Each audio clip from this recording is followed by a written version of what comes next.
Desde pequeño decidí sentir y aceptar que soy diferente. Vuestras miradas clavadas en mí, cada ofensa me hace más fuerte. Sin nada que ocultar, gritando fuerte, amor universal. Busco el respeto hoy, ahí es donde voy. Soy lo que soy.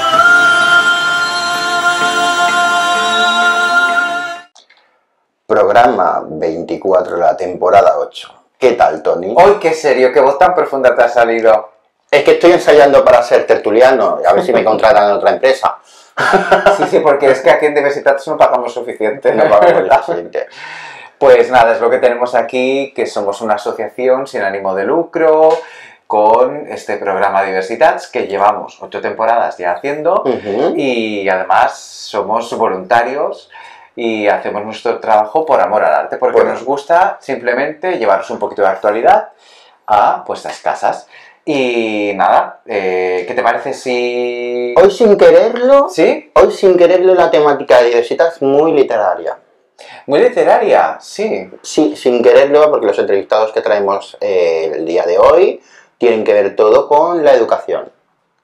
Pero literatura y educación, bueno, pueden estar separados. Pero van de la mano al final, porque van enfocados de que las dos entrevistas que tenemos, los dos son profesores. Ah, eso es otra cosa. Entonces, tenemos 2 profesores, no tienen por qué ser de literatura los dos, pero entonces es un programa que está relacionado con la educación. Vale, eso me gusta. Ok. Y bueno, y hemos cambiado de decorado. Hemos hecho Miss Decorado. No queréis saltar en el tiempo, en el futuro y el pasado. Sí, porque así somos las Diversisters, que avanzamos y retrocedemos en el tiempo. Hay gente que tiene otros superpoderes, nosotros tenemos este. Y vamos a ir innovando cada día más para mejorar vuestra visualización y vuestra audición para que podáis disfrutarlo. Vuestra audición, porque si no nos escucháis exacto, bien. Porque si no nos escucháis bien, como yo que estoy medio cada día más sordo, y no por un tapón, sino por los sonidos acústicos de la calle. Pero bueno. ¿Qué te parece, Tony, si dejamos de divagar y empezamos el programa? Pues me parece fantástico. Venga.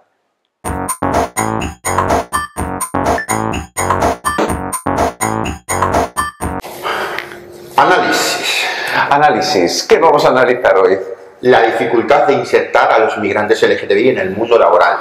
Si ya cuesta insertar a inmigrantes en el mundo laboral, aquí lo que es en España, ya solo imaginaros a un inmigrante transexual o un inmigrante LGTBI. O sea, ya es la... Bueno, el LGTBI está incluido los inmigrantes transexuales. He querido resaltar lo que es la transexual porque ya cuesta un transexual español que pueda encontrar trabajo, ya imaginaros que ya sea inmigrante.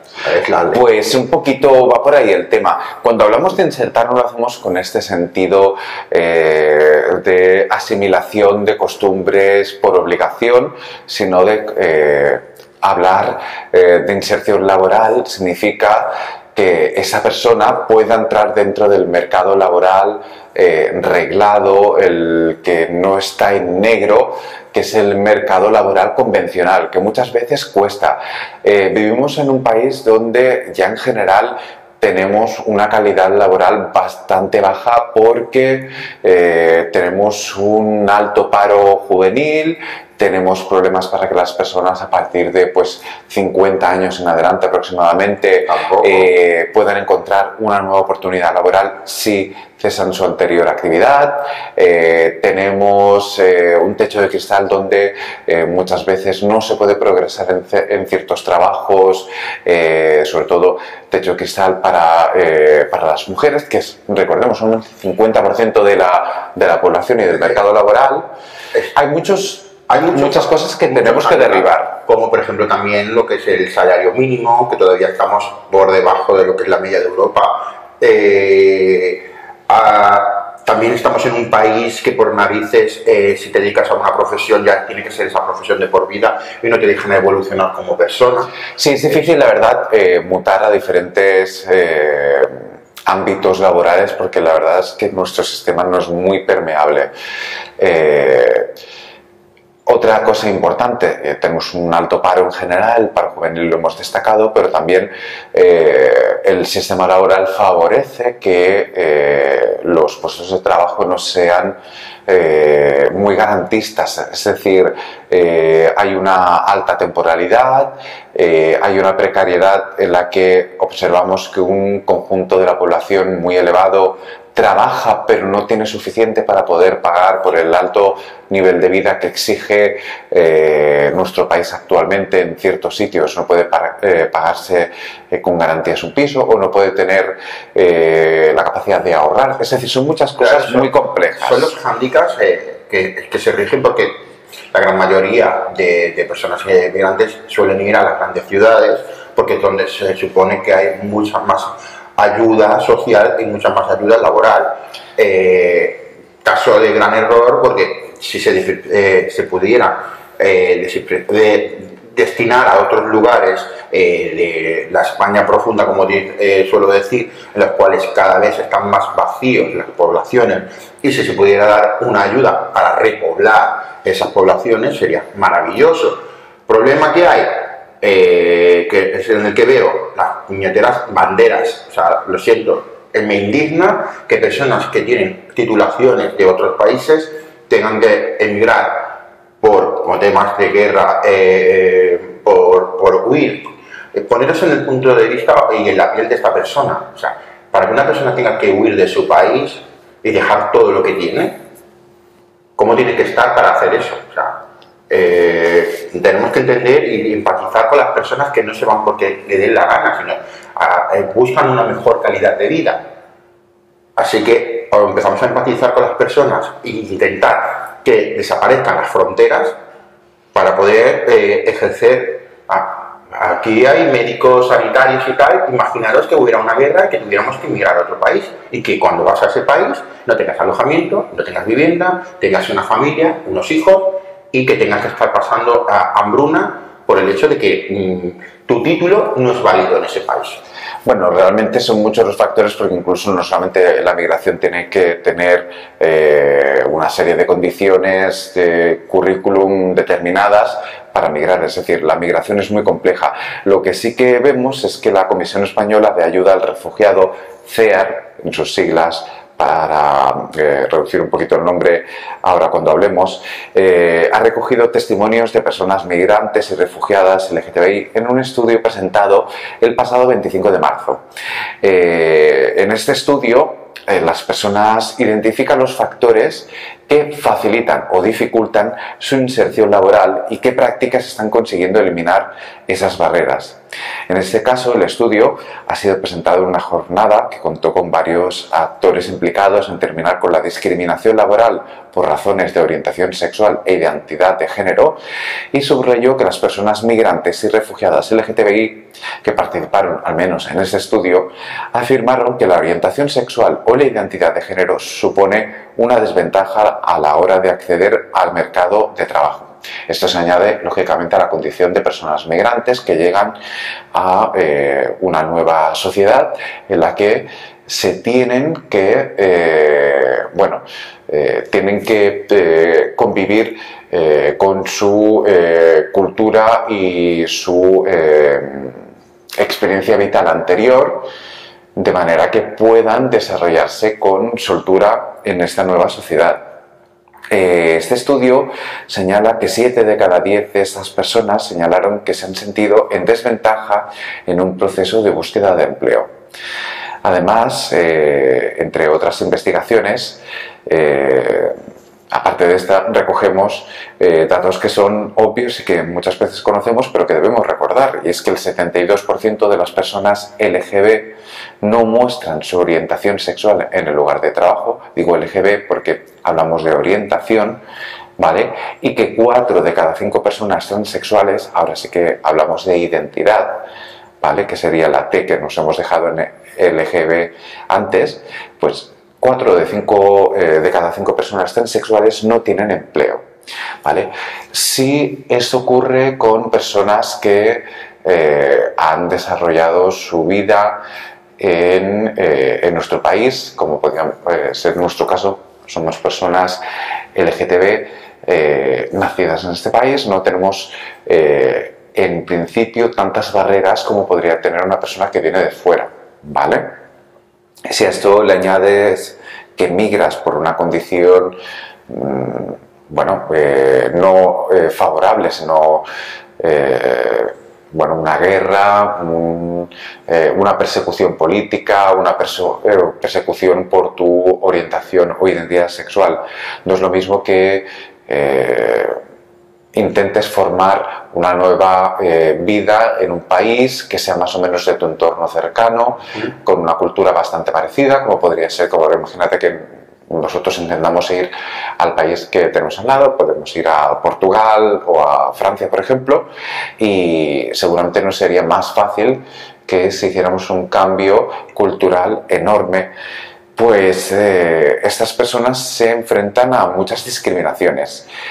En CEAR recuerdan, por ejemplo, así lo afirma Vicky Barambones, que es la portavoz y coautora del informe, dice que en los procesos de selección de personal y contratación quieren contribuir a visibilizar la situación que viven estas personas migrantes, ya que se trata de una discriminación muy frecuente, pero a la vez muy difícil de probar. Muchas veces es sutil, incluso cuando una persona LGTB nativa o que se ha desarrollado toda la vida en un país determinado accede al mundo laboral, a una nueva búsqueda o proceso de encontrar un nuevo trabajo, a veces se enfrenta a esa LGTB-fobia de manera sutil, porque muchas veces nos podemos encontrar incluso en un proceso de selección en el que todo puede ir aparentemente bien y llega un momento en que escuchas la típica frase del ya te llamaremos o cualquier otra fórmula y dices, sé que esto no se va a producir, pero no porque yo no reúna las condiciones que me piden, sino que hay algo latente, pero no explícito en el proceso de entrevista o el proceso de candidatura que me ha hecho ver que yo no voy a ser contactado por motivos ajenos a mis capacidades laborales. Entonces esto es bastante complejo porque le puede pasar a cualquiera, más si eres migrante. Exacto, se juntan los factores que o abrimos la mente, las empresas de selección, o esto no va a solucionarse nunca. Realmente lo que tienen que hacer todas las empresas sería incluir planes de fomento de la diversidad para que sus espacios de trabajo acojan a personas diversas y además no solamente las acojan, sino que sepan mantenerlas en el tiempo. Claro. Que esto es importante. Es muy importante que las mismas empresas vayan evolucionando y vayan dando cursos de fomento de tolerancia en las mismas empresas, porque todavía sigue viendo la gente en los trabajos, porque todos lo habréis vivido en algún momento, algún tipo de burla indirecta o machismo indirecto o LGTB-fobia de que, mira, ay, qué gracioso, se parece un mariconillo, o ponte la minifalda más corta y cosas así, o... Bueno, eso ya eso es de un nivel de machismo exacto, inaceptable. Entonces, creo que las empresas deberían de empezar a hacer talleres de tolerancia para que vean que a otra persona esto puede molestarle, ¿no? Es una manera de que creo que soluciona, porque ya, primero que la misma persona se sentirá arropada por la empresa y segundo, las demás personas dirán, ostras, es que me pasé con la bromita que dije el otro día y estaba pasando a otro compañero y puede ser que le haya sentado mal. Entonces, eso se llama empezar a empatizar, empezar a ayudar a la gente para que estos ataques o microfobias se vayan solventando, ¿no? Sí, las microagresiones son importantes que se detecten y se corrijan, porque, por ejemplo, la entidad CEAR asegura que aún nos encontramos en un sistema repleto de prejuicios hacia la homosexualidad. Hay una frecuente desvalorización de las expresiones de género o roles asociados a lo femenino y una exclusión de aquellas identidades que no acaten el binarismo hombre-mujer. Entonces esto ya lo sabemos, que además se añaden otros estereotipos por el color de piel, el acento o el país de origen, creando así una imagen muy sesgada de las personas migrantes LGTBI. Esa noticia que nos gustaría destacar, que también la hemos analizado a raíz del artículo de Together.es, a los cuales le enviamos un saludo, nos recuerda que bueno, el sistema laboral actual se ha de modernizar y llevar hacia unos tiempos un poquito más actuales, en los que la diversidad realmente esté recogida y valorada como un factor de crecimiento y de enriquecimiento dentro de la estructura laboral de cualquier empresa. Lo importante, lo que he dicho al principio, hay que acabar con el tema de fronteras y, por supuesto, tema banderas. Uy, eso es muy complejo, José. Pues no, es lo que quiero para el 2022.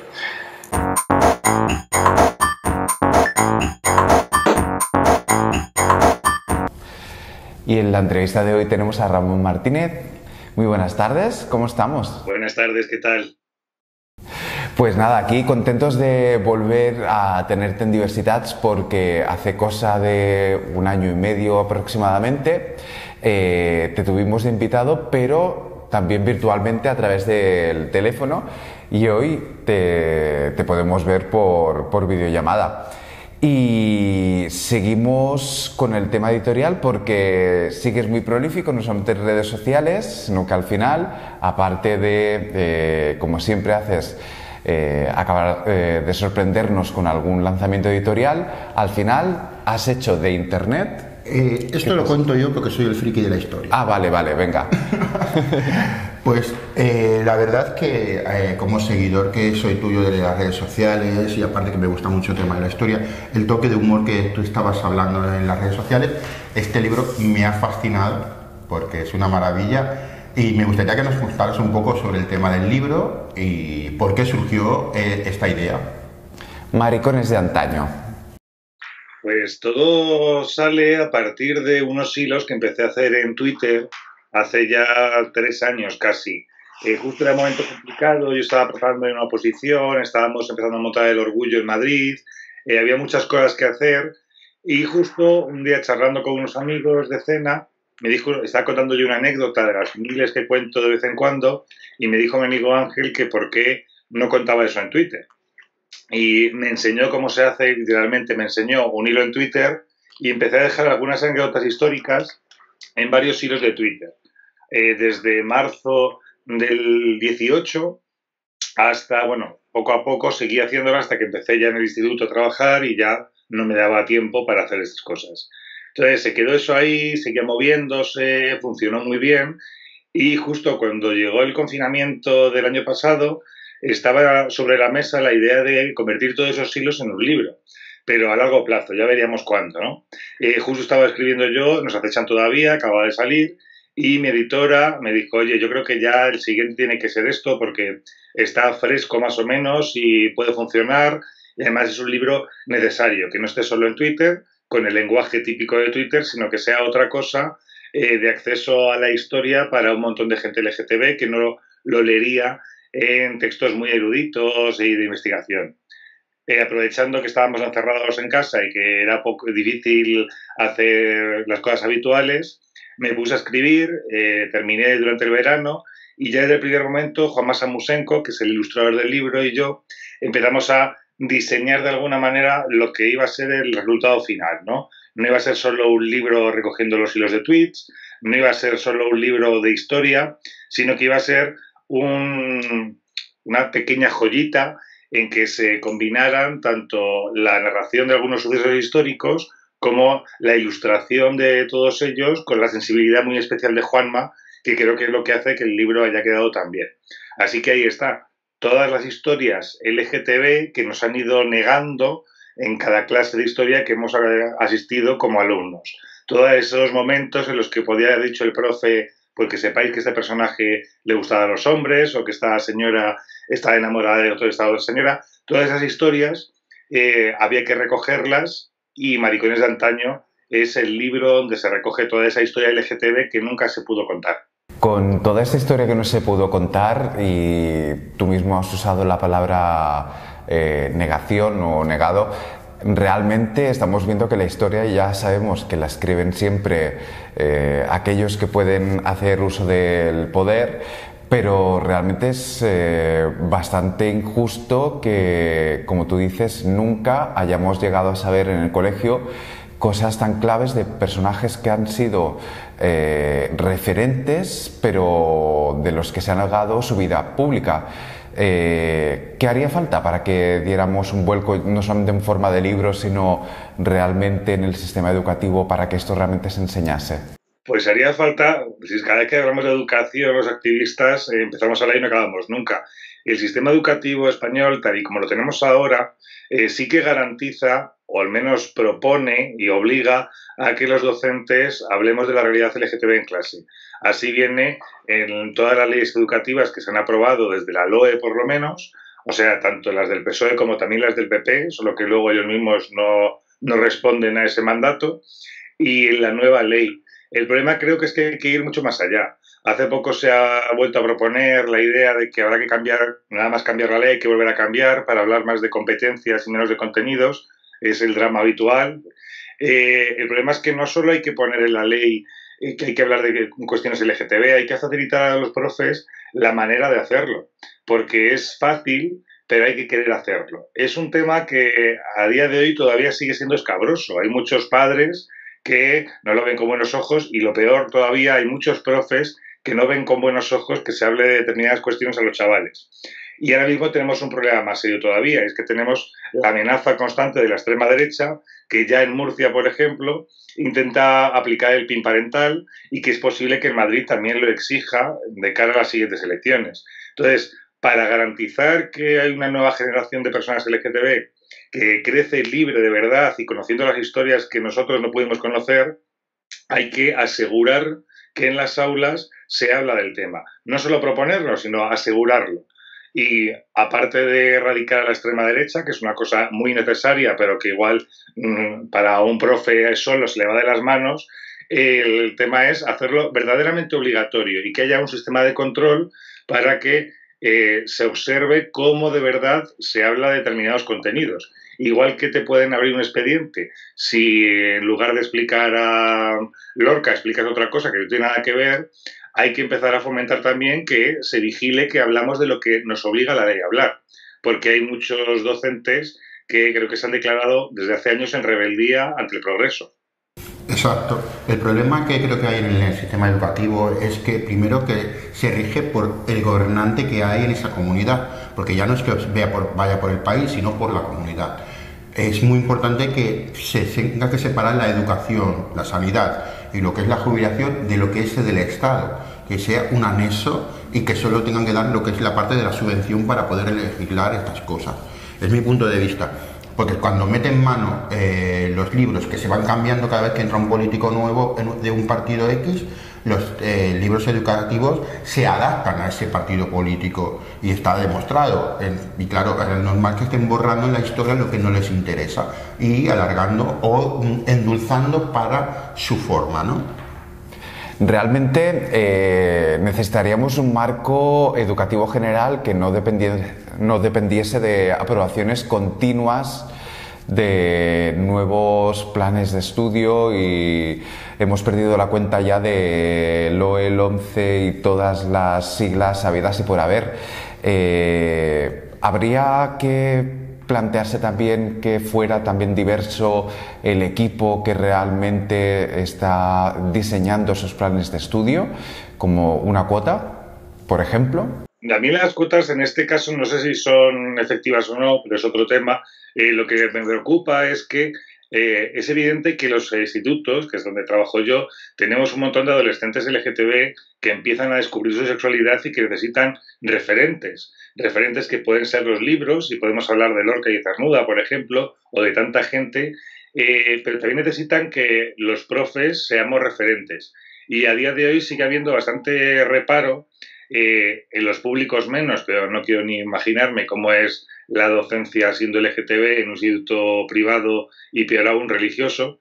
Si los profes no podemos ser visibles, no tenemos una pequeña comunidad en cada centro educativo donde cada chaval que sale del armario pueda reflejarse. Es decir, bueno, voy a ser gay como mi profe de lengua o puedo ser lesbiana como mi profe de historia. El truco es asegurarnos que esa sensibilidad, más que una cuota, la sensibilidad de contar esa historia LGTB, de hacer referencia a los referentes, está reconocida y valorada por quienes hacen las leyes. ¿Quiénes hacen las leyes? Pues siempre hacen los mismos, evidentemente, pero sí que no un marco general que ya existe. El problema no es tanto que aparezcan las leyes como que luego se pueda hacer efectivo.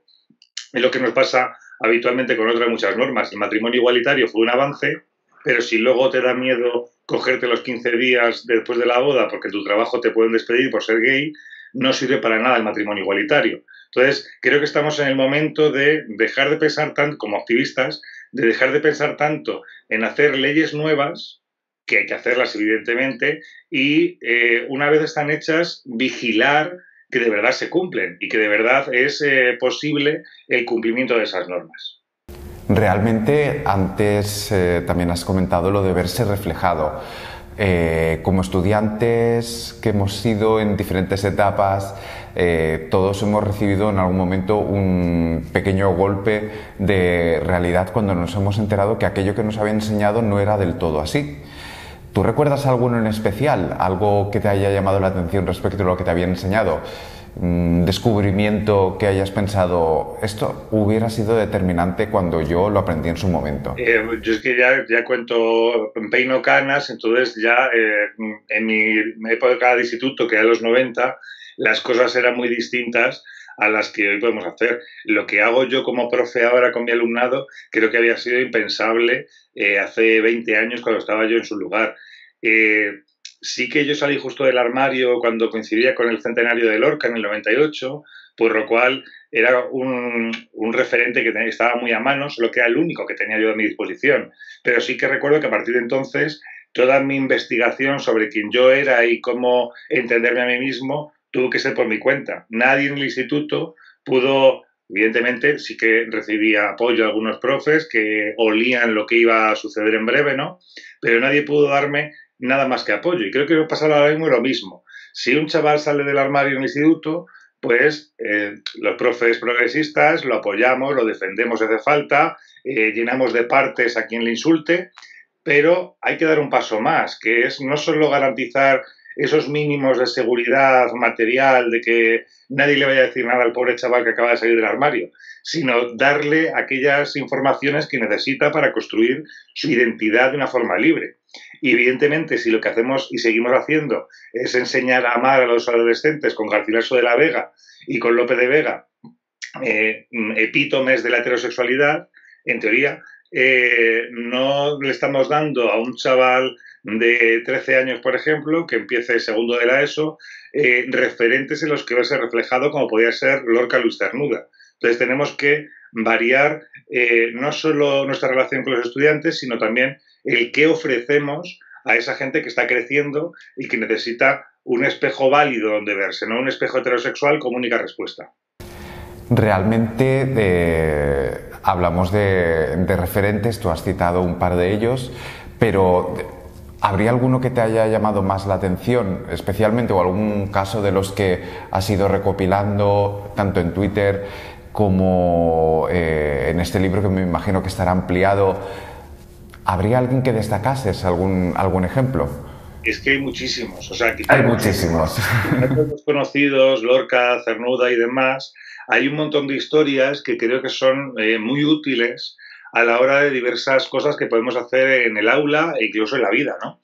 Leer la verdadera historia de Andersen, el autor de La Sirenita, y darnos cuenta de que La Sirenita es un cuento que de alguna manera habla de una relación homosexual imposible, creo que abre los ojos a una nueva forma de leer.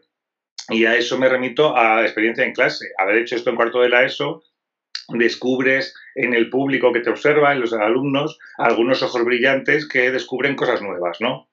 Y sobre todo que estás enseñando como profe de lengua a leer a otro nivel, que es no te quedes en la historia básica que te cuenta, ve más allá y analiza qué hay cada cosa y qué pudo decir Andersen así porque no podía decirlo de otra manera. Y luego tenemos historias tan divertidas como las de Retana, por ejemplo, Álvaro Retana, que es una materia ya de especialista más allá de la universidad incluso, porque yo no recuerdo haber hablado de él ni siquiera durante toda la licenciatura, y te das cuenta de que las vidas LGTB pueden ser increíblemente divertidas e increíblemente trágicas, con miles de casos durante toda la persecución de los nazis, el franquismo, la Inquisición y demás, y también increíblemente románticas, como la que yo creo que es mi historia favorita de todas, la de el emperador Adriano y Antinoo, que al fin y al cabo es una de las claves que mueve todo el libro, ese amante que se sacrificó por su emperador y que fue convertido en un dios en la antigüedad. Ese es el caso, que como por ejemplo con Safo, que está prácticamente omitida en la historia, o pintores como Miguel Ángelo, que ellos han jugado a lo largo de la historia en la Capella Sixtina con la belleza homosexual. Y claro, han jugado y eso no se ha podido borrar porque está ahí. En mi caso me pasó más o menos algo parecido como a ti. No tenía referentes de la historia y me tuve que poner a buscarlo para poder llegar a ser la persona que soy ahora. Y creo que es un paso muy importante de que tengamos que cambiar esto ya para las futuras generaciones. Creo que estamos como a puntito de acabar ya la entrevista. Lo que nos gustaría es que nos recordases dónde seguirte en redes sociales, dónde seguir este hilo y cuáles van a ser tus próximos pasos, porque en tiempos de pandemia imagino que la presentación del libro pues es un poquito más compleja. Pues sí que pudimos hacer presentación muy pequeñita y en 2 turnos en el Ateneo de Madrid, por aquello de que el libro salió en noviembre, nos dio tiempo a hacerlo en diciembre cuando estábamos en un periodo entre olas. Ahora parece que todo se complica más, sobre todo por la gestión pública que se está haciendo de la pandemia ahora mismo, en que todo es una locura y ya parece que da igual todo. Pero sí que hubo una pequeña presentación. El libro se puede encontrar en cualquier sitio, en el fondo, o sea, buscando en una web como todos tus libros, o en las librerías LGTB que tenemos en España, Bercana en Madrid y Cómplices y Antinous en Barcelona, se puede encontrar. Y luego, para encontrarme a mí, tanto en mi Twitter, que es @Ramón MARTZ, Ramón Marz, en Twitter, y en Instagram, que es lo mismo pero sin la A del final, Ramón MRTZ, ahí están colgados en Twitter los hilos y voy hablando de las novedades que puedan pasar. Y para todo lo demás, pues hay que seguir leyendo, al fin y al cabo, es lo que decíamos. Este Maricones de Antaño es un libro que da algunos referentes y que me gustaría pensar que es un comienzo.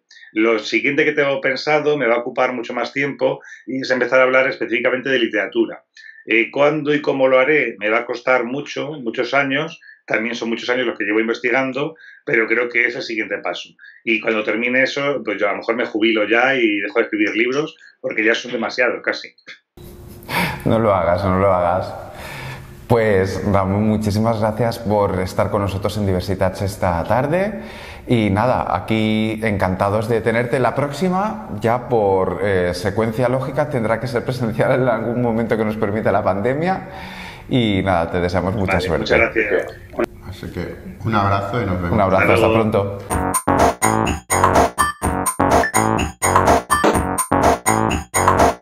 ¿Qué tenemos de actualidad, José? Actualidad. Pues Turquía abandona el convenio de Estambul porque normaliza la homosexualidad. Ay, madre mía, qué cosas tenemos que leer últimamente. Señores gay, LGTBI, no vayáis a poner injerto capilar a Turquía. Pues cada uno que elija, pero... Bullying. Bullying no, ¿cómo sería? Boicot al pelo capilar. Al pelo capilar. En Turquía. Empezamos, ¿verdad? De nuevo. No, seguimos. O bueno, ¿tú sí quieres comenzar? Sí, venga, empezamos. Ya ves. ¿Qué tenemos de actualidad, José? Actualidad, mira tú. Turquía abandona el convenio de Estambul porque normaliza la homosexualidad. Yo es que me quedo, bueno. ¿Cómo te quedas? Vamos, ojiplático, por decir poco. Realmente hay muchas cosas, hay mucha tela que cortar y muchas cosas que comentar en esta noticia que nos gustaría compartir. Es que recientemente, el 20 de marzo, es decir, hace muy poquito, Turquía rompió sus lazos con el histórico Convenio de Estambul, que además la gracia es que fue firmado en el propio país. Exacto. Que pretendía abordar la violencia contra las mujeres, es decir, el Convenio de Estambul, que fue firmado allí y recibe el nombre de la ciudad porque fue la anfitriona de este convenio. Sí. La finalidad que tenía era la de abordar la violencia contra las mujeres. ¿Qué pasa? Perdóname que te interrumpa, para los que nos están oyendo. ¿Qué tiene que ver la violencia contra las mujeres, así lo puedes explicar a nuestros oyentes, con normalizar la homosexualidad? Pues sí, este es el motivo que han esgrimido las autoridades de Turquía para abandonar este convenio. Realmente, vamos a ponernos en antecedentes. El pacto se firmó en Estambul hace una década y fue el logro de un esfuerzo internacional para prevenir, perseguir y eliminar la violencia doméstica. En este caso, sabemos que en Turquía están siendo gobernados por unas fuerzas de derecha pro-islámicas, es decir, no es un tema de Islam, no que en ningún momento se recoja por aquí, sino simplemente lo que queremos recordar es el hecho real aquí, y es que el presidente Erdogan abandonó por completo el acuerdo a través de una orden ejecutiva por sorpresa que pilló desprevenidos a todos los actores sociales relacionados con la protección de los derechos de género y, bueno, que pretendían también luchar contra los ataques que sufre la comunidad LGTB en el país. En este caso, la medida fue repentina, no hubo mucho margen de maniobra, pero recordemos que en el país, en Turquía, ya llevaba un cierto tiempo que los derechos sociales en general están viendo bastante alterados y en este caso se puede contabilizar un aumento notable de los abusos contra las mujeres en el país. Esto hizo que miles de personas, como reacción a esta acción del Ejecutivo turco, saliera a las calles para protestar al día siguiente. Realmente... A mí lo que me perturba es que después de salir las personas a las calles, la Dirección de Comunicaciones, una agencia de promoción del Estado, trató de subrayar que la medida tenía que hacerse. O sea, vamos a ver, ha crecido la violencia con la mujer, como ha estado creciendo en todos los países, y ha tenido que hacerlo porque era importante, una medida contra los abusos de la mujer. Pues mira, decían que era porque normalizaba la homosexualidad y tú me preguntabas, José, el motivo. Pues así lo han explicado y han asegurado que el Convenio de Estambul, originalmente destinado a promover los derechos de las mujeres, fue secuestrado por un grupo de personas que intentan normalizar la homosexualidad, lo que es incompatible con los valores sociales y familiares de Turquía. Esa es la decisión para retirarse, es decir, no sé cómo se ha llegado a esa bueno, a esa percepción de que algo que está a favor de la no violencia contra las mujeres promueve los derechos homosexuales. Esto recuerda un poquito este argumento de que va en contra de los valores familiares, al mismo que están utilizando diferentes países en el mundo, como Rusia, Ucrania, con esos campos de corrección LGTB, las políticas de Hungría o de Polonia también, en la que se resaltan los valores familiares como algo a proteger, como si las personas LGTB no formaran parte de las familias ni pudieran crear sus propias familias, como si nuestro estilo de vida fuera perjudicial para el sistema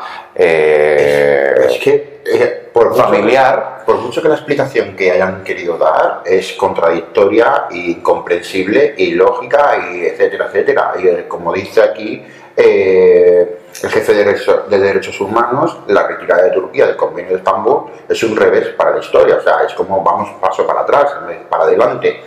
Es que intento analizar esta situación y es como volvemos a lo mismo, pero ¿qué tiene que ver? O sea, ¿qué tiene que ver una cosa con la otra? ¿Qué tiene que ver los derechos de la mujer con LGTBI? O sea, no, y además son derechos interseccionales en los que todos nos deberíamos sentir protegidos y beneficiados, ya que el feminismo, la protección de la mujer y la protección de la familia, junto con los derechos del colectivo LGTBI, son derechos comunes, no son impermeables unos a los otros, son interseccionales.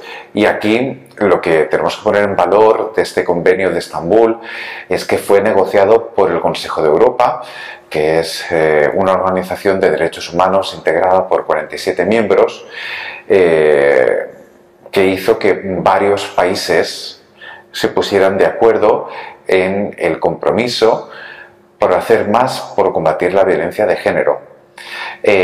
Recordemos que el Convenio de Estambul no tiene fuerza de ley, ¿vale? Es como, por decirlo de alguna manera, es un marco que aconseja las directrices a seguir, pero que su adhesión a este convenio hace que el país muestre una sensibilidad por luchar contra ciertas acciones que no favorecen la igualdad de las mujeres ni el respeto a su seguridad física, psíquica, y realmente retirar la decisión, aplicar el tratado, que fue el lema de los manifestantes, es bastante definitorio de lo que la sociedad necesita. La sociedad no necesita involucionar, necesita evolucionar. Este convenio ayuda a evolucionar y realmente aplicar el tratado es algo que es necesario, porque debería estar presente en todos los marcos legislativos y constitucionales de cualquier país, la protección a todos los colectivos, independientemente de su condición de identidad de género, orientación y otros muchos factores. Pero realmente, sobre todo, es más necesario en un país en el que, recordemos, la violencia contra las mujeres ha ido creciendo y que, por ejemplo, algunos datos recientes son que 400 mujeres fueron asesinadas por sus parejas masculinas en 2018. 4 de cada 10 mujeres sufren violencia sexual o física al menos una vez en su vida, según datos que afectan a este país. Bueno, esperemos que en algún momento los gobernantes en Turquía sienten la cabeza respecto a estos derechos y otros muchos factores. Todos los países tienen cosas a revisar, pero vemos que en Turquía se están produciendo muchos ataques a determinadas colectividades y comunidades que deberían ser corregidos. Estaba buscando quién es el que está gobernando, qué partido político está gobernando en Estambul, y la verdad que... En Turquía. En Turquía. Y estoy un poco perdido ahora mismo quién es el que dirige, qué partido político es el que dirige. Así que no lo he encontrado porque quería saber si ha sido una extrema derecha o una derecha, porque me coincidiría con con todo esto, ¿no? Bueno, realmente, incluso por la perspectiva que tienen en un país que tiene pues una tradición diferente a un país de nuestro entorno más inmediato, de Europa occidental, tienen otra forma y otro sistema de partidos y otros valores. Es decir, al final también hay una interseccionalidad entre lo que sería un Estado laico y un Estado religioso también, que en este caso Sí. pues la religión está tomando una gran notoriedad en bueno, en este caso los gobernantes en el país. Está la extrema derecha gobernando ahora mismo en Turquía. Me parece que es como aliados, tal vez, como soporte del la gobierno. extrema derecha tumbó a la izquierda, que era el que estaba gobernando, que es el que firmó el tratado de que lleva una década, y estos son los que la han tumbado. La extrema izquierda ganó en Turquía las elecciones en 2019, entonces es normal que estén queriendo quitar los pocos derechos que haya, tanto para la mujer o LGTBI, porque todo lo que verán como cegado, ¿no? Bueno, de ciego, ya está. Pues sí. Qué maravilloso todo.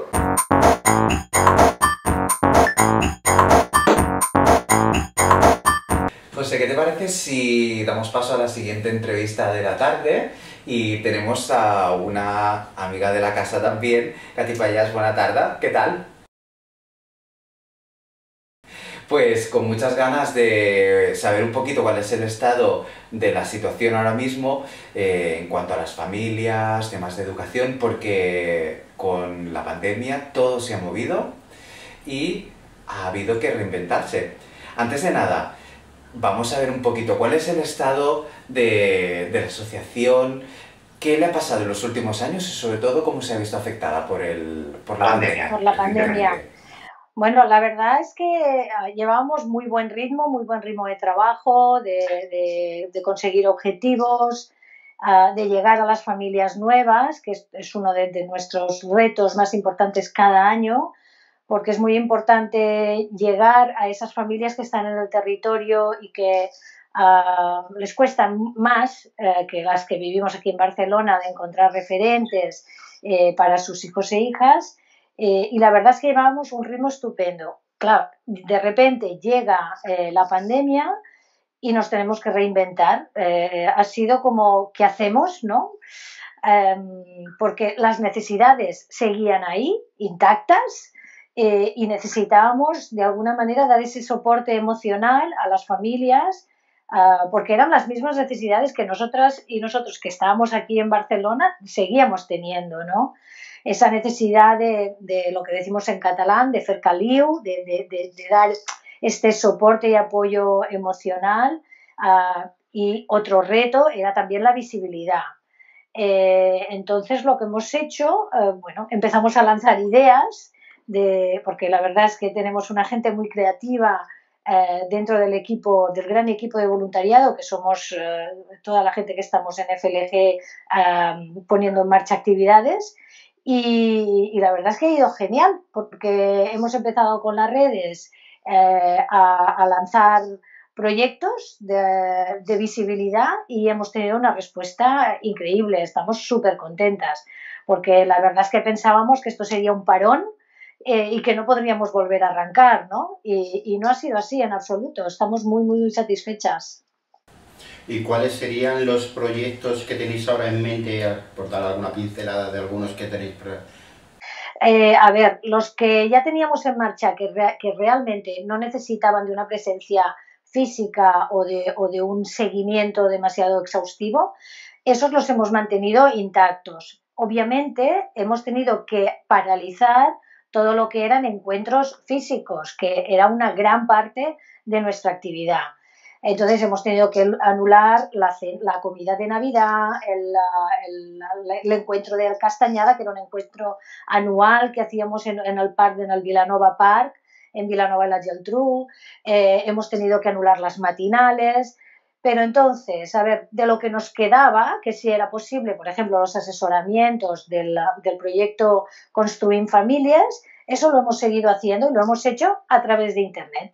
Lo hemos hecho por videoconferencia y para nuestra sorpresa se había apuntado muchísima más gente de todo el territorio que cuando lo hacíamos presencial, porque la gente se podía conectar desde casa aunque estuviese en Lampurdá. Y entonces ha sido fantástico. Por ejemplo, en Navidad no podíamos dejar de hacer cagar al tío. Lo hicimos igualmente, fue muy divertido desde el centro LGTBI. Yo estuve allá con el tío, con el pequeño equipo que nos movimos al centro LGTBI y fue muy divertido. Las familias se conectaron, los nenes y nenas cantaron, fue fantástico. Hemos mantenido el resto de proyectos que no necesitan esta presencialidad, como es el de Contes a la Escola. Hemos mantenido el cuentacuentos porque como los colegios siguen funcionando, hemos podido mantener también estos proyectos. Por lo tanto, lo que realmente se ha visto afectado es la presencialidad. Todo lo demás lo hemos mantenido. Y además algunos de los eventos los habéis reinventado totalmente, de manera que podéis hacerlos virtuales y además se han sumado más familias. Imagino que habéis podido compartir un montón de experiencias, de vivencias muy diferentes o a la vez muy similares. Y también como desahogo para las familias, porque me imagino que podéis haber compartido muchas cosas que os han ayudado a enfrentar vuestros propios retos. ¿Cuáles son las últimas experiencias que destacáis más las mamás y los papás? Pues mira, la última que hemos hecho ha sido la jornada de formación interna. Nosotros cada año hacemos una jornada de formación interna que obviamente la hacíamos virtualizar y así lo hicimos. Y fue fantástico. Vinieron 3 ponentes de las que a nosotros nos gusta llamar históricas, porque tenemos muchísima masa asociativa nueva de familias jóvenes que acaban de tener sus hijos o sus hijas o que están en espera de tenerlos. Y entonces es muy importante este empoderamiento que hacemos de las familias, porque realmente el encarar la maternidad o paternidad siendo LGTBI tiene sus particularidades, ¿no? No es todo tan así, tan alegre como si fuésemos familias heterosexuales, nada más lejos de la realidad, ¿no? Y se necesita este empoderamiento para enfrentar las dificultades que vamos a tener sí o sí, porque todos las hemos tenido. Y por lo tanto, el estar conocedores de estas problemáticas y de cuáles pueden ser sus soluciones y además hablarlo de primera mano y tener a gente que ha pasado por ellas que pueda compartir este testimonio con el resto es súper enriquecedor. Y todas las familias estaban muy agradecidas. Nosotras siempre hacemos una evaluación después de hacer cualquier actividad y la valoración ha sido excepcional y solamente fue una mañana, porque empezamos a las 10 y a las 2 habíamos terminado y la gente no se quería desconectar. Quiero decir que fue muy guay, fue muy chulo. Me imagino que también engancha, a pesar de que últimamente estemos un poquito, quizás demasiado hartos de lo virtual. De lo virtual, sí. Sí, me imagino que sí. A nivel de colegio con los nuevos protocolos, lo que es llevar a los peques al cole, que salga un positivo en la clase, todo esto, ya incluso a nivel personal. No sé cuáles son tus experiencias, pero ¿cómo lo has vivido en tu familia esta nueva forma, esta nueva etapa escolar? Pues mira, yo a nivel personal tengo que decirte que ha sido difícil, pero además a nivel profesional yo soy docente también. Entonces, ha sido angustioso el pensar que después de un confinamiento tan bestia como el que tuvimos, teníamos que volver a una normalidad rara, pero además con el absoluto desconocimiento del comportamiento del virus, ¿no? Eso fue muy angustioso. Al principio hubo grupos confinados. A mí me daba miedo que mi hijo, que tiene 13 años, llegase a casa y nos contagiase, a su madre y a mí, no te lo negaré. teníamos miedo. Poquito a poquito hemos ido ganando en confianza, como le ha pasado al resto de la población. Y sí que, bueno, pues era algo que se hablaba entre las familias, las que tenemos más cerca, ¿no? Con las que tenemos más afinidad y hablamos más de manera habitual. Era angustioso, pero poco a poco nos hemos ido poniendo a la cosa y de hecho esta mañana en el trabajo he preguntado en uno de los coles a los que voy a asesorar y me han dicho que no tenían ningún grupo confinado, ¿no? Que ha bajado mucho pues eso, los niveles de contagio dentro de los coles, lo cual, claro, nos da un respiro.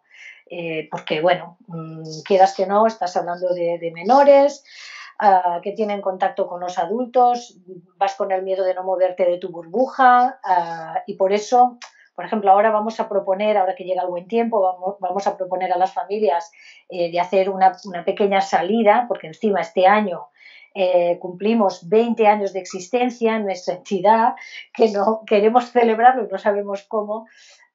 Sí que queremos proponerles a las familias que dentro de sus burbujas familiares poder encontrarnos físicamente en un espacio al aire libre y poder realizar actividades en las que las familias no se mezclen, que puedan hablar a distancia, a una distancia prudente, ¿no? Una distancia de seguridad y podernos encontrar. Es decir, que realmente le echamos mucha imaginación porque necesitamos de este contacto. Yo lo necesito mucho, eso os lo aseguro.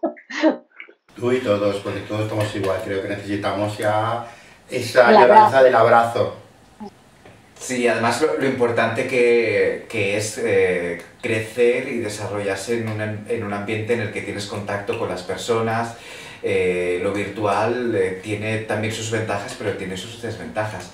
En ese sentido, lo que es importante también es destacar que había algo que me había llamado la atención, cambiando un poquito de tema, y era que hacíais un llamamiento desde vuestras redes sociales para que aquellas familias que hubieran detectado en los libros de texto que se hacía referencia a las familias desde un punto de vista no diverso, lo pusieran en vuestro conocimiento o a través de los canales adecuados. Dime, ¿os habéis encontrado algún ejemplo que sea pues, problemático con este tema de la diversidad, que no lo refleje correctamente? Y tanto, o sea, no hay ningún libro de texto, y repito, no hay ningún libro de texto. Ninguno que la refleje y que lo trate de manera adecuada. O sea, no hay ninguno. Ahora bien, sabemos que eso no es fácil de cambiar. Entonces, pero también sabemos que se necesita ese recurso de la evidencia o la prueba para poder recoger todos esos datos y poderlos presentar en la instancia que corresponda, que es el Departamento de Enseñamiento. Y es por eso que lo hacemos cada septiembre. Cada septiembre hacemos esta llamada. Lo que pasa es que ahora la pusimos y fue la que viste porque nos llegó una denuncia de una familia en concreto.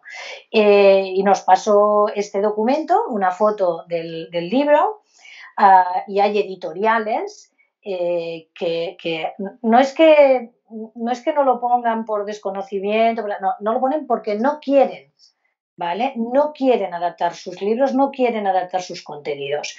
Y lo que ocurre es que el Ministerio de Educación realmente no fiscaliza el contenido de los libros de texto, ¿vale?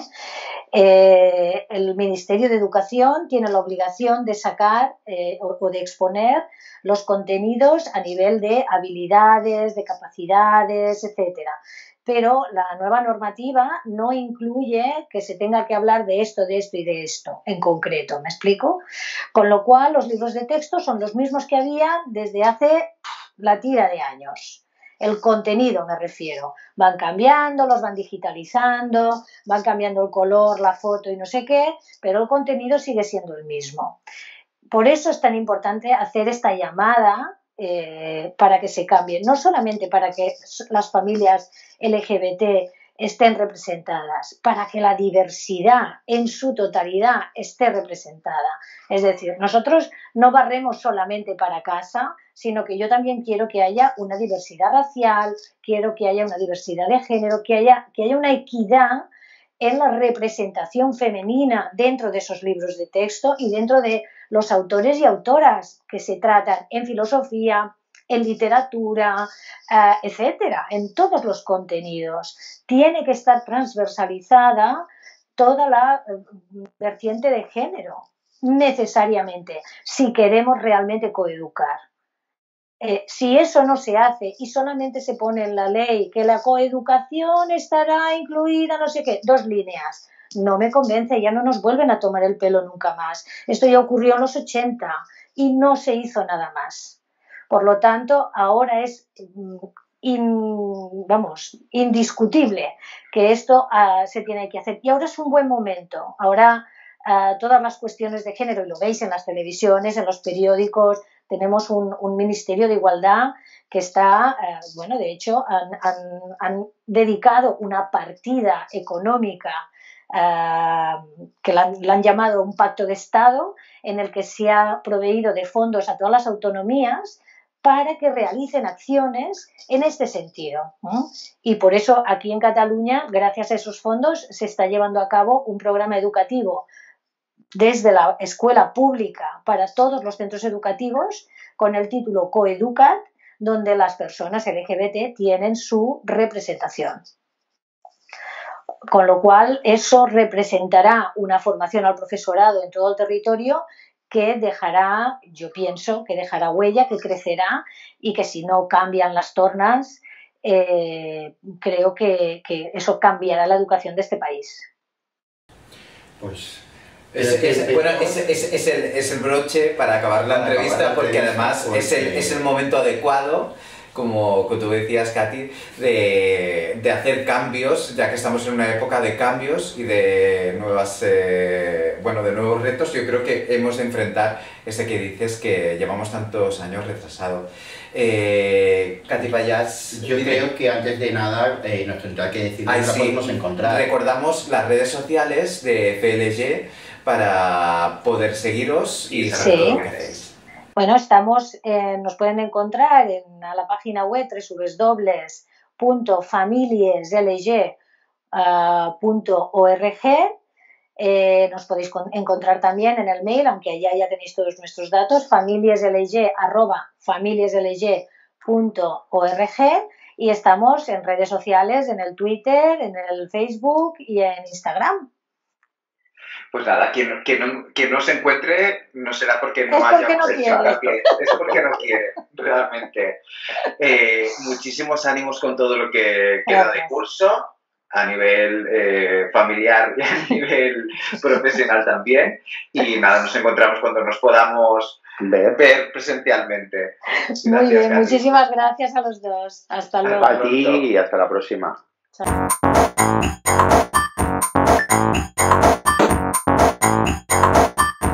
Agenda cultural, de ocio, variada, presencial, virtual. Que nos lo quitan de las manos. Que nos lo quitan de las manos, por supuesto. Como siempre, todos protección segura con el tema del confinamiento y COVID.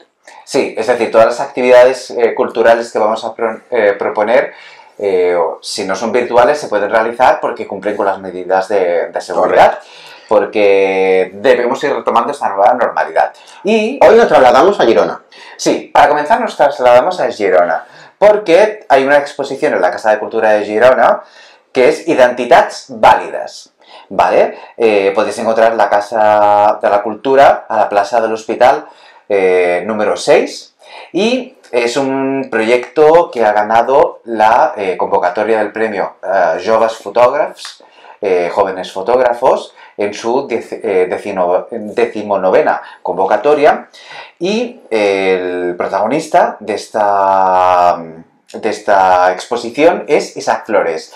Es un fotógrafo que retrata la escena queer de Barcelona, sobre todo, y en esta exposición vais a encontrar imágenes que van desde el 2018 al 2020, Sabemos que desde 2020 en adelante pues ya es difícil que la escena cultural y nocturna, que muchos de los personajes que aparecen en esta exposición pues desarrollan su actividad en el mundo de la noche, pues sabemos que el drag, el transformismo y todo lo que compone el mundo del espectáculo se ha visto alterado.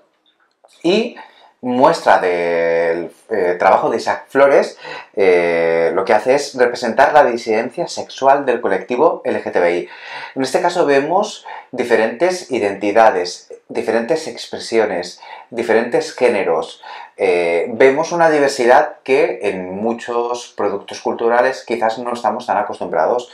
A ver, si os acercáis a las redes sociales de Isaac, que podéis encontrarlo con IS0 en número AC, es decir, en lugar de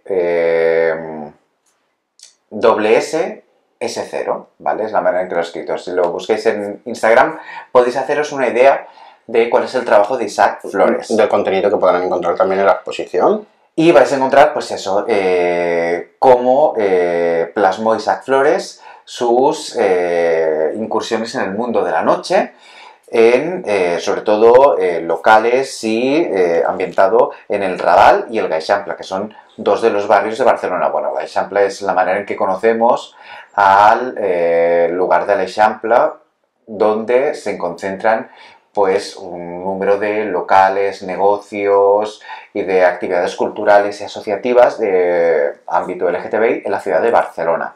¿De acuerdo? No es el nombre oficial de un barrio. Y bueno, yo creo que es súper interesante de ver, y si tenéis la oportunidad, tenéis hasta el 16 de abril para poder acercaros a la Casa de Cultura. Tenemos también, que lo voy a intentar pronunciar, a ver si lo digo bien a la primera, Here Come Your Man. Parecido. Bien. No está mal, no está mal. Vamos mejorando, José. Here Comes Your Man, que es una obra de teatro que os habíamos hablado de ella ya cuando pasó por Barcelona. De hecho, están haciendo tour por toda España. Ahora se han trasladado a Madrid, que estará hasta el 25 de abril. Exacto. Y la podéis ver en los teatros Luchana. Es importante destacar que dentro de unas semanas vamos a tener una entrevista que nos desvelamos ahora, que va sobre el tema central de esta obra de teatro, que es el bullying LGTBI-fóbico, lógicamente en el ámbito escolar, que además va también relacionado, de alguna manera, con las entrevistas del programa de hoy. El ámbito escolar y cómo afecta a las personas LGTBI. En este caso, narra la historia de dos antiguos exalumnos de un colegio de educación de tipo religiosa que, tras varios años sin estar en contacto, se reencuentran por una celebración que rinde homenaje a uno de los profesores del centro. Los dos ex estudiantes tienen bastantes cuestiones pendientes de tratar el uno con el otro y también hacia esa persona a la que rinden homenaje. Y yo creo que es muy interesante porque os puede aportar una visión del bullying y de las consecuencias que tiene en la etapa adulta de las personas, porque muchas veces incluso vosotros o cualquiera de nosotros podemos haber experimentado cosas que quizás no nos hemos atrevido a verbalizar directamente con el agresor. ¿Qué te parece si lo dejamos que vean el trailer y la sinopsis? Yo creo que se van a poder hacer una idea mejor. ¿Sabes lo que es pasar miedo de verdad? Ni puta idea tienes tú de lo que es el miedo. Un mundo se muere. El mundo que nosotros conocemos, el de las escuelas de curas, de la homosexualidad reprimida. Quiero ser el ángel exterminador de ese mundo y no voy a parar hasta que se extinga. Con eso de la serie no debes parar de follar, bandido. ¿Sí o no? Te debes haber ligado unas cuantas. Venga, confiesa. A los insultos se le sumaron los empujones, luego las bofetadas. Con él no sirve, ¿verdad? Todavía le tienes miedo. No sé cómo se lo montaba, pero nunca nadie lo pilló. ¿Tú qué? ¿No hiciste nada para que dejara de hacerte todo eso que dices que te hacía? Defenderte.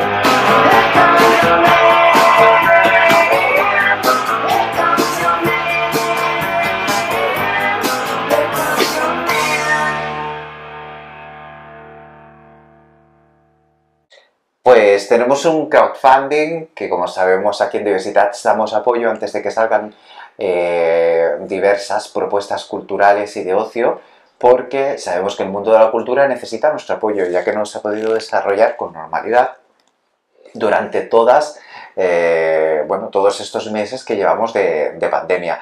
En este caso es para también un amigo de la casa, David Cantero, que presenta el volumen 3 de Exodus, que es un proyecto de ilustración, de novela gráfica, que está ambientada en el mundo de la mitología, sobre todo griega, ¿de acuerdo? Y en este caso la podéis encontrar en Berkami. Está previsto que para mayo de 2021 se lance el tercer volumen, que relata las aventuras de Euríbatos y Alcioneo, que son los dos personajes protagonistas, y que David Cantero presenta esta obra en un formato muy cuidado, que es autoeditado, tapadura, es de muy buena calidad. Páginas en color, que es lo más importante, poder encontrar un cómic. Está a todo color, También está el cómic en blanco y negro de toda la vida, pero también en color pues gusta mucho también. Y tenéis diferentes recompensas, como siempre, en todos los proyectos de crowdfunding, de mecenazgo, donde podéis conseguir no solamente el volumen 3, sino pues los anteriores y otras obras de David Cantero. Nada, os animamos aquí porque hay desde precios muy competitivos, podéis aportar al proyecto y ser parte de los agradecimientos y poder llevaros recompensas que son muy guays.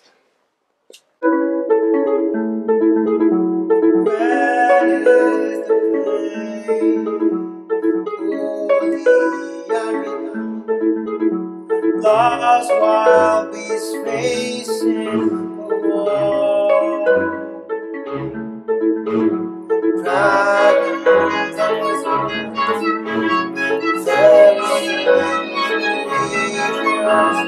castles in their knees, and love to the sun and the earth, and love to the sun and the earth. Red is the day, cold the arena. Lost while he's facing the wall, and love between the sun and the earth.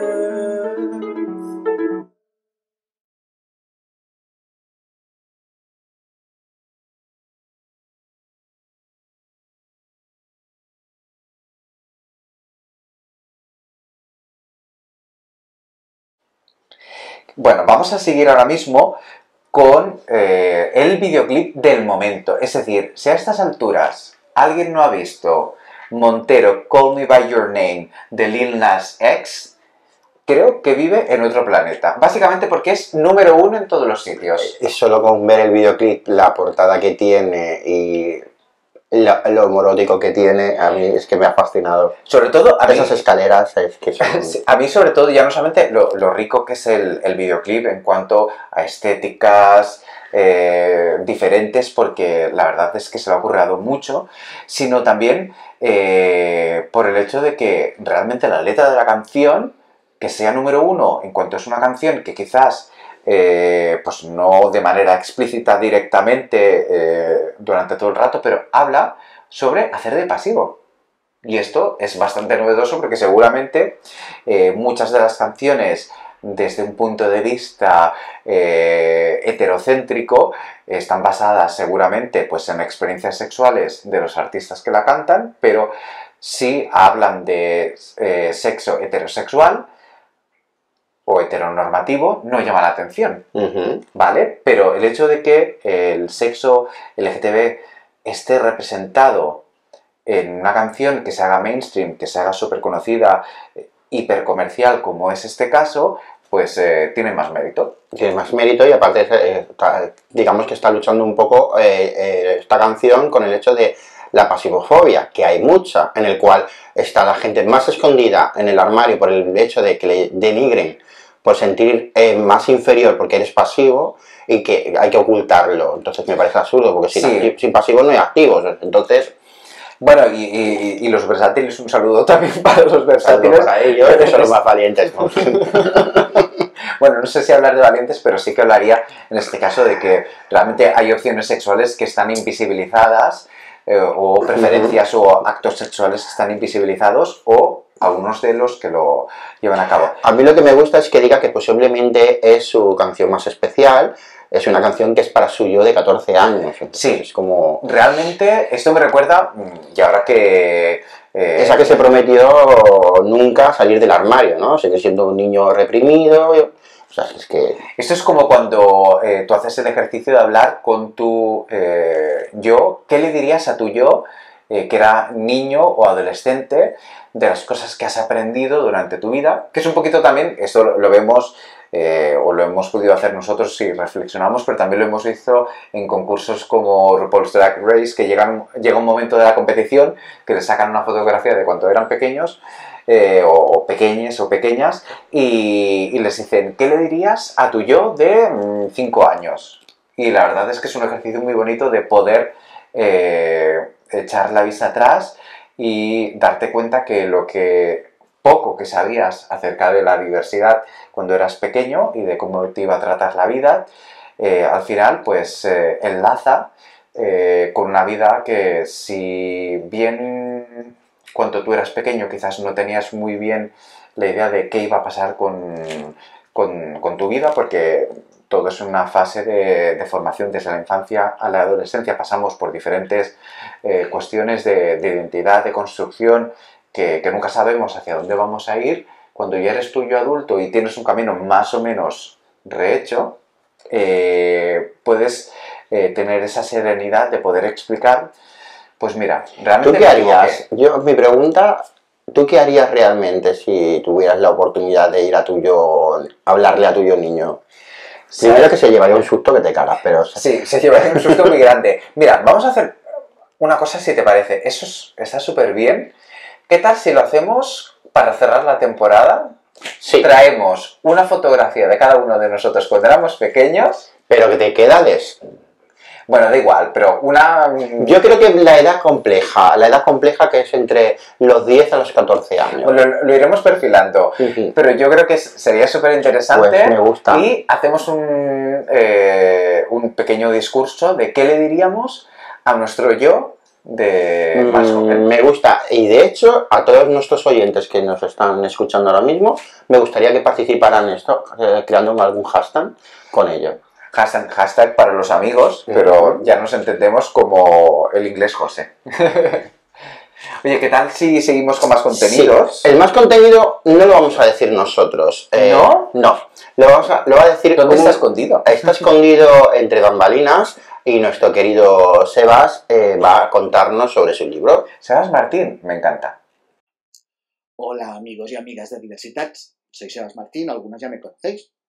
Sobre todo, saludaros, felicitaros por el programa, como siempre, y estoy aquí para presentaros mi última novela gráfica. Novio, un virus y la madre que me parió. Y va de estas tres cosas. Del novio, el novio de Salvador, porque es una nueva aventura de Salvador, donde que, como siempre pasa, cuando tenemos un novio, en vez de relajarnos, nos ponemos histéricos, con celos, con problemas de relación y con todo lo demás. La madre que me parió, porque a Salvador, como a muchos gays, cuando la madre se hace mayor, pues ¿quién la va a cuidar? El hijo maricón. Y el virus, porque durante el 2020 lo hemos padecido todos. Y mis personajes, que siempre se mueven en la actualidad, no iban a ser menos. Va a haber crónica del encierro, mucha histeria, menos juerga, porque Salvador y sus amigos ya se han hecho mayores, van por los 50 años, pero eso, no os preocupéis, no va a hacer que no haya situaciones para leer con una sola mano e incluso chulazos de escándalo. Yo espero que os lo paséis muy bien. Ya sabéis, mi novio, un virus y la madre que me parió. Un besazo muy fuerte. Oh, qué cansados estamos, José. Pero verdad. a mí lo que me gusta es que todavía hace sol. Aunque no lo estemos viendo, porque estamos en los estudios, pero...